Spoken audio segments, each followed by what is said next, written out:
بسم اللہ الرحمن الرحیم۔ محترم سامعین و ناظرین، السلام علیکم ورحمۃ اللہ وبرکاتہ۔ امید ہے اب اللہ تعالیٰ کے فضل و کرم سے خیریت سے ہوں گے۔ اللہ تعالیٰ آپ کو ہمیشہ اپنے حفظ و امان میں رکھے۔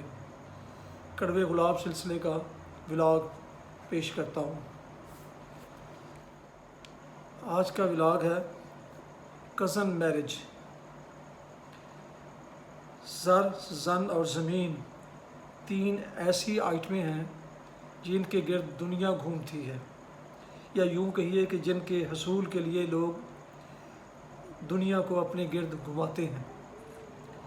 یہی وہ طمع اور لالچ ہے جو ہمارے یہاں ناسور کی طرح گھر کر گیا ہے، اور جتنے امیر اور مالدار گھرانوں کے لوگ ہیں وہ بچوں کی شادیاں پہلے خون اور دوسرے خون سے آگے نہیں جانے دیتے، تاکہ خاندانی دولت، کاروبار، نیز جائیداد اور زمینوں کا بٹوارہ نہ ہونے پائے، اور وہ دھن جو لوگوں کو جل دے کر انہوں نے اور ان کے بڑوں نے اکٹھا کیا ہے، ان کی اولادیں ہی ان پر براجمان رہیں اور مستفیض ہوں۔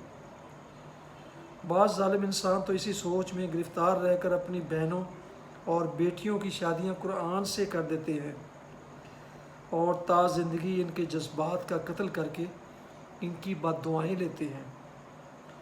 بڑی اچھی بات ہے کہ اگر آپ کا سرمایہ آپ کے پاس ہی رہے، کیونکہ یوم حساب پر اگر آپ کا ایمان ہے تو پھر اس دھن دولت نے ہی تو آپ کے خلاف گواہی دینی ہے اور جہنم کی آگ کا ایندھن بننا ہے۔ یہ اخلاقیات کا درس نہیں ہے، ہمیں تو تکلیف ہوتی ہے نسل در نسل شادیوں کے نتیجے میں پیدا ہونے والے بچوں کو دیکھ کر، جو بدصورت پیدا ہو رہے ہیں، جسمانی اور ذہنی طور پر معذور ہیں، دیوانے بعض اندھے اور بعض گونگے اور بہرے ہوتے ہیں، اور اسی دنیا میں ماں باپ، دادی دادا، نانا نانی کے لیے مسلسل روحانی دکھ اور تکلیف کا باعث بنے رہتے ہیں۔ یہ سزا ہے اس دولت اور زمین کو بچانے کی، اور پھر سوچتے ہیں کہ سزا کے طور پر ہم کو کفس ملا جالب، بہت شوق تھا ہم کو آشیاں بنانے کا۔ او خدا کے بندو، ہماری نہیں تو کم از کم ڈاکٹروں کی وہ دہائی سن لو۔ برعکس اپنے خاندانوں سے باہر شادیاں کرنے کے نتیجے میں ہونے والے بچے خوبصورت، ذہین اور تمام امراض سے محفوظ ہوتے ہیں۔ اسی طرح کبھی کبھی کوئی غریب گھر کی بچی بھی مستفید ہو جاتی ہے اور مالدار گھرانے میں جا کر۔ ویسے پاکستان کو ایک قوم بنانے کے لیے ایک قانون آنا چاہیے جس کے روح سے کزن میرج تو کجا، ذات برادری میں بھی شادی ممنوع ہو، لیکن یہ تو خام خیالی ہے، کیونکہ اگر ایسا ہو گیا تو پھر زبان، ذات، برادری، صوبائی تعصب کا کیا بنے گا پینڈو۔ دوستو، اس تعصب کو برقرار رکھو اور کہتے رہو کہ کوئی ہمسا ہو تو سامنے آئے۔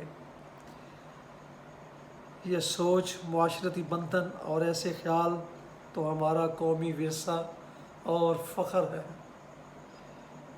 لیکن خدا را کم از کم خاندان سے تو نکلو، اپنا نہیں تو آنے والے بچے کا مستقبل ہی دیکھو جس کے لیے سب کچھ اکٹھا کیا ہے۔ اگر وہ موجیں مارنے کی بجائے سارے کا سارا مال ولایت امریکہ میں علاج پر ہی لگا دے گا تو پھر اس قارون کے خزانے کا کیا فائدہ۔ مختلف مذاہب کے پیروکار یورپ، امریکہ اور دیگر ممالک کے باشندوں میں قومی یکجہتی، صحت، آپسی پیار و محبت، خوبصورتی، ذہنی بلندی اور مادی ترقی کا راز شاید اسی میں ہے کہ وہ کزنوں کو بہن بھائیوں کے رشتے سے آگے نہیں دیکھتے۔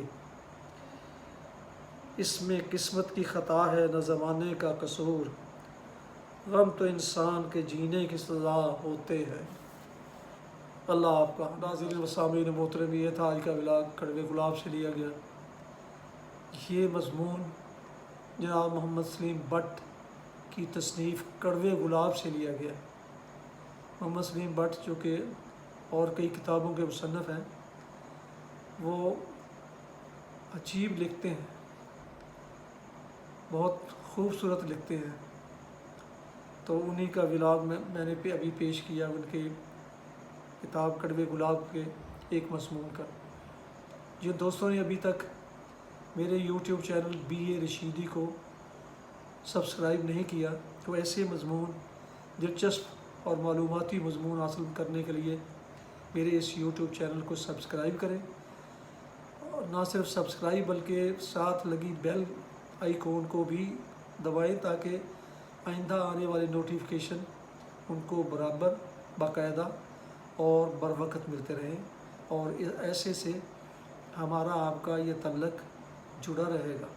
اللہ تعالیٰ آپ کا حامی و ناصر ہو، اللہ تعالیٰ آپ کو ہمیشہ اپنے حفظ و امان میں رکھے، آمین۔ السلام علیکم ورحمۃ اللہ وبرکاتہ۔